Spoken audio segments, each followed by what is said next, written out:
The heat on the street seemed to melt even the asphalt. The wheels became too soft, and the road went in strange waves.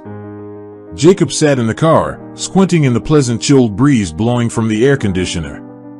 Once, that man couldn't even imagine that he would have such a good, comfortable car and that his name would be one of the most famous in the city. A smile appeared on Jacob's lips. The man looked at his driver, remembering that at one time, he started the same way. He was once a cleaner at a factory, and then he was able to get a job as a driver for the director. Then, this position seemed to Jacob the ultimate dream. Then he suddenly discovered an old diary in his things. There, Jacob wrote down his plans, set goals for himself, and as soon as he achieved one of them, he immediately aspired to another goal.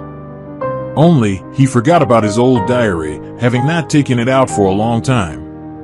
And then, when Jacob opened the diary and saw the dreams of a little boy, his plans that he built in his early childhood, he realized that he had never come close to any of his goals. He seemed to have lost faith in himself when he grew up and stopped there. The young man began to work actively, putting aside every cent for his undertaking. When he quit his job and sold his small apartments, his girl left him, saying that she would never build her future with such a loser. Jacob was hurt because the woman he loved with all his heart didn't believe in him. But he still moved on, and now he has achieved all the heights that he has dreamt about before. The girl subsequently tried to return to him, saying that she was wrong, that she loves and misses him. But Jacob didn't believe her. He understood now that she was attracted to his money, and he didn't need such a girl.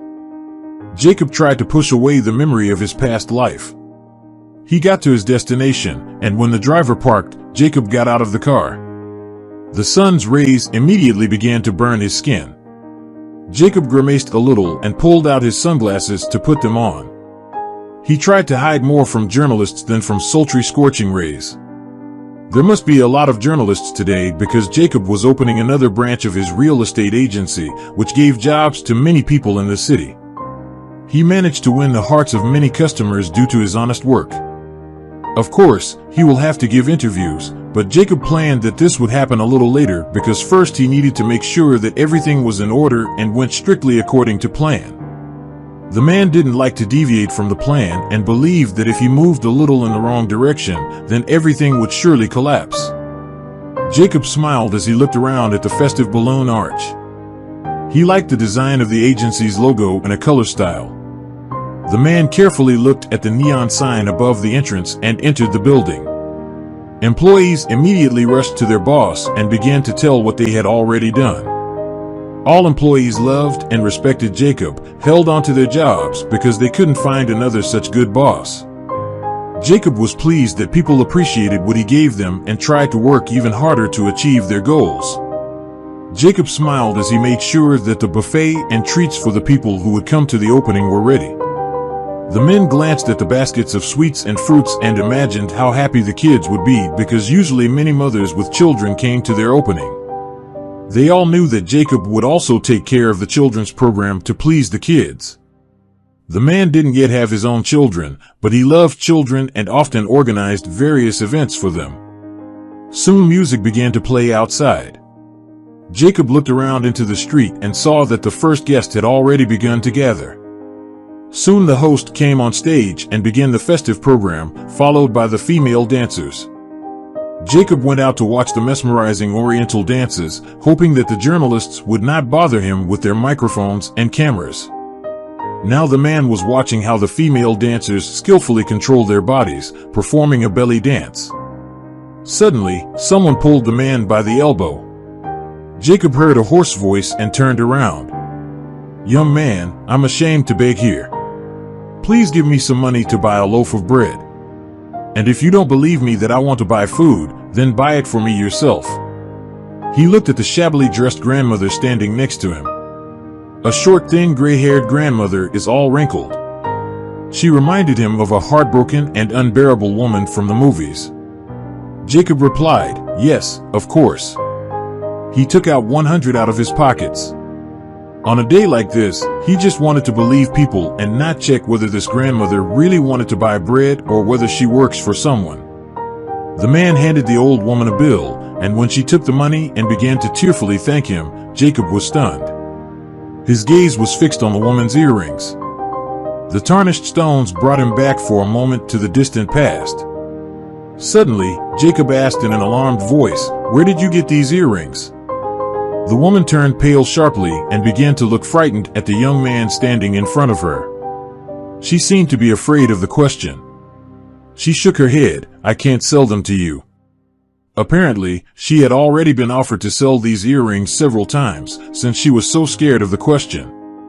Jacob repeated his question, "I'm not asking you to sell them to me. I just asked where you got them from. My late husband gave them to me.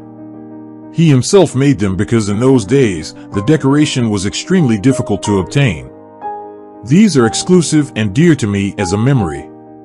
Therefore, I can't sell them even if I die of hunger. I'm not asking for money for myself. I could go without food for a long time, but my granddaughter is bedridden and suffering. I need to take care of her. She tries and does everything to get back on her feet." All of Jacob's insides instantly went cold. He remembered the most difficult times of his life. He also remembered Mrs. Barrymore, who was now standing before him, begging. Jacob was born into a poor family. Therefore, his childhood was difficult. He remembers very well how his father lost his job, came home drunk, and started yelling at his mother and him. He told them to leave the house, otherwise, he would beat them. He said he was not going to provide for them. Now, the mother took her little son by the hand, and once aimlessly bursting into tears, she knew that her husband would not throw words into the wind because he had beaten her with her son more than once before. After the woman spent the night on a park bench and fed the boy an apple from a tree growing there, she didn't know where to go. She decided to turn to her girlfriend for help, to stay with her while her husband calmed down a little. But when she entered her apartment, she was shocked to find her husband in bed with her best friend. Of course, she didn't ask her friend for any help. Drunk people once close to her laughed at her. Then the woman wept bitterly and accidentally stumbled upon Mrs. Barrymore. She fed a hungry mother and son and sheltered them at her small two-home house. Mrs. Barrymore helped Jacob's mother get a job, and the woman was able to get back on her feet thanks to her. There she met a wonderful man who later became Jacob's stepfather. Communication with Mrs. Barrymore ended when the woman was given an apartment, and she moved to live there. And now she stood in front of Jacob and asked him for money for bread. And he knew that he owed her much more after all. Once she didn't allow him to die of starvation. Jacob asked her to make sure he was right, Mrs. Barrymore. He so often looked at the woman's earrings, which had so much attracted his attention at once. She once told how her husband made and gave her this jewelry. It was an early childhood. And now he saw those earrings again. The woman was surprised. "Do I know you?" Jacob replied, "Do you remember how many years ago you took in a woman with a small child? That child was me." Mrs. Barrymore sighed and covered her face with her hands. She shook her head as if she didn't believe it was possible that she would meet after so many years with the same boy who helped her look after her newborn granddaughter because the poor woman's daughter died during childbirth. Journalists began to surround Jacob, asking him questions. But at that moment, he was absolutely not up to them. He often recalled Mrs. Barrymore and her invaluable help, recalled her words that always supported him and helped him move on. Mrs. Barrymore said, "My boy, one day you will achieve great heights. You will become great and famous, and someday you too will help someone who is in trouble. And now Jacob has a great chance to repay kindness with kindness." But the woman imperceptibly for Jacob disappeared into the crowd when the journalist blocked her. The man tried to find her, but to no avail. Mrs. Barrymore seemed to be gone. Jacob was angry that he was distracted from an important conversation and refused to give an interview, offering to ask questions to the agency staff. Jacob himself left for the main office. He immediately called his mother and told her about this unexpected meeting. Of course, she remembered Mrs. Barrymore. "Son, you need to find her and help her without fail. If not for her, we could be at the bottom now. If we survived, This is a great miracle since God himself gave you to meet so that we could thank her for her kindness." Jacob thought the same way, so he started looking for this woman. Mother told him exactly where Mrs. Barrymore was given an apartment. She regretted that she rarely visited her, and in time, she stopped visiting the woman altogether. And she had to be near her and support her because Mrs. Barrymore has become family to them. Jacob thought about all this for several days. His people managed to find information that Mrs. Barrymore sold her apartments, and no one knew anything about where she moved. They tried to find her by name, but their search progressed too slowly. Jacob became obsessed with finding this woman and helping her granddaughter get back on her feet. He remembered this little baby who looked at him with her big eyes and began to cry. Jacob was irritated by children's crying, but it forever remained in his heart a pleasant memory. The man often traveled to his new branch where he expected to meet Mrs. Barrymore, but it was all in vain. Jacob didn't understand why she ran away, but didn't wait for him and didn't accept his help. Sometimes it seemed to him that it was just a fleeting vision, the fruits of his imagination. But after a couple of weeks, Jacob got a call and said that they managed to find Mrs. Barrymore. She lives in a holiday village not far from where she met Jacob. She lives in poverty in a house with a leaky roof. Jacob put aside all his business and drove to the address that was sent to him in the message. The man was afraid that Mrs. Barrymore will not want to accept his help because she ran away then for a reason. But as soon as he drove up to the courtyard, the woman went out onto the porch and was surprised. She burst into tears when she met Jacob. "Son, I never thought that you would decide to find me and come to me. Forgive me. I have nothing to feed you. I bought flour, yeast, and cereals with your money so that at least I can make porridge cakes. I also bought medicine for Jane. She became very weak. She tries to get up, but she manages to do it with great difficulty, or rather, she does not succeed at all.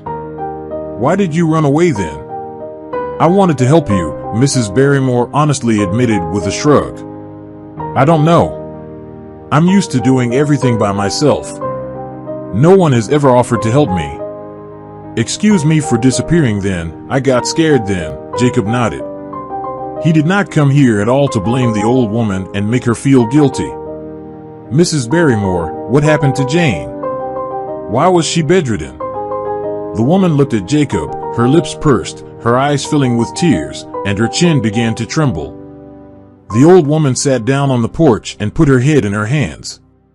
"I'll tell you, son, but I know that there is no justice in this world, and I can't achieve it because we tried. I'd asked for compensation in the courts and the police, but I didn't achieve anything." Mrs. Barrymore remembered the terrible events that happened in their lives 5 years ago. Jane returned home as usual. She left work an hour early because her grandmother, Mrs. Barrymore, had a birthday. It was a warm September evening, and there were many people on the streets. Jane was followed by a local police officer. He had shown her signs of attention for a long time, but she didn't like him at all. Also, the man was married, and Jane didn't seek to destroy someone else's family. Alex didn't want to listen to her refusals. That day he was drunk, and he began to insistently demand the attention of the girl. He promised her mountains of gold. He told her that she would be like behind a stone wall next to him, but she needed a defender, only so that he would protect her from the harassment of the district police officer himself. Alex followed Jane into her porch. She was very frightened, but tried not to show it, but calmly spoke with the man and tried to explain to him why nothing could happen between them. And then he got angry and attacked her. The doors in the apartment were too deaf, and most of the inhabitants were old people with poor hearing. No one heard the young woman's screams as Alex raped her. When Jane broke free of his grip, he stumbled and rolled head over heels down the stairs. My granddaughter lay in intensive care for several weeks. She was treated for a long time. We tried to put the bastard in jail, but he denied everything. He accused my girl of offering herself to him. Alex remained innocent thanks to his acquaintances, and we didn't receive compensation. We were then ready to accept the money because Jane needed an urgent and expensive surgery on her spine. And then an idea came to my mind. Then Mrs. Barrymore returned once again from the hospital. She didn't know where to get money for the surgery, but she couldn't leave her granddaughter lying down. Then she remembered a small dacha that a neighbor offered her for a small price. Mrs. Barrymore phoned a neighbor and arranged to see this cottage. When she entered there, her first thought was to run away from there. Living conditions there were terrible. But the woman remembered her granddaughter and agreed. She sold the apartments, bought a summer house, and invested the remaining funds in Jane's surgery. Doctors said that the surgery was successful, but Jane didn't improve. Then Mrs. Barrymore went to another doctor, and he said, after conducting multiple examinations, that the surgery was unsuccessful. But the doctors tried to hide their mistakes. They, in turn, denied everything and refused to do a second surgery for free. Mrs. Barrymore sighed heavily, and my granddaughter and I stayed in this house, which gets worse every year. Jane began to receive a disability pension, but it's very small. If we had my pension, then we only have enough for medicine and some food, so I have to beg. It's hard for me every time to approach a person with an outstretched hand, but I do it for the sake of my granddaughter. She and I are alone in the whole world, and now Jane is lying, trying to get up, screaming in pain, falling and crying. She cries for a long time from her helplessness, and then tries to get up again. But it's harmful for her to do this because her spine is too weak. Jacob silently listened to Mrs. Barrymore's story, but he constantly clenched his hands into fists and wanted to punish all those responsible. He decided that he would definitely achieve justice even after years. Jacob assured her, "Mrs. Barrymore, don't worry, now you have me and I will help you. You helped us, now it's my turn to repay you with kindness for kindness. Thank you, son. I will be indebted to you for the rest of my life. Although my life will be very short, I've already lived my life, and I'm afraid how Jane will live without me. Don't pay attention to my illnesses because I only worry about my girl." Jacob entered the house to get to know Jane. The woman for a long time was afraid to look into his eyes, and when she did this, she mentally returned to the distant past. At that time, she looked at him with the same big green eyes, but she was lying in the cradle, and now on the bed, being chained to her. Mrs. Barrymore told her granddaughter everything from the very beginning, how she met Jacob and his mother, and how she now met him. The woman was hurt to hear that her grandmother had to beg. Jane wiped away her tears and promised that one day she would get back on her feet and make sure that her beloved grandmother would not need anything anymore. When Jacob returned home, he immediately called his acquaintances and began to arrange for them to take up the case of Jane and the rapist who still walks free. Jacob hated such people, and he desperately wished that justice would prevail. He called his surgeon friend and found out everything that would need to be done to perform Jane's surgery. The next day, the young woman was taken to the hospital, where they began to prepare her for the surgery. Mrs. Barrymore kept thinking of Jacob, crying, and saying that she would never have made it without him. Those who did the first surgery incorrectly were punished from the very first day. Jacob's lawyers filed an application to the court, and the head physician of the hospital began an internal investigation to find the guilty and punish them. But the lawyers didn't retreat from their own and demanded a well-deserved punishment for all. Alex was caught in a dark alley, after which he was taught a good lesson by counting all his bones for what he did to the girl.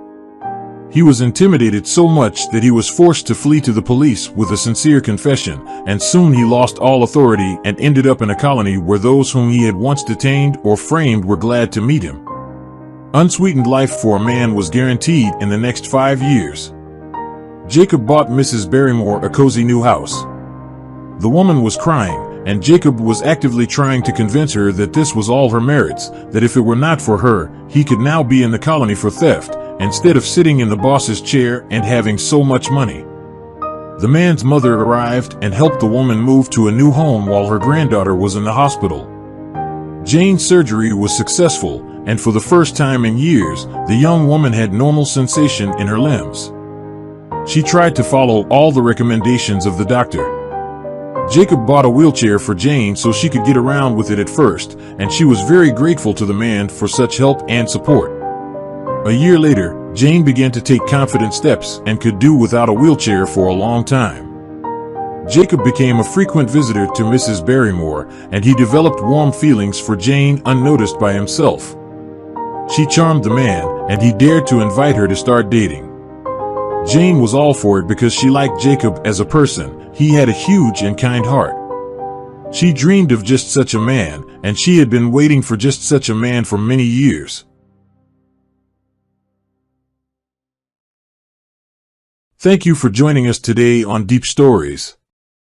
Be sure to like and subscribe and hit that notification bell so you don't miss out on our next video.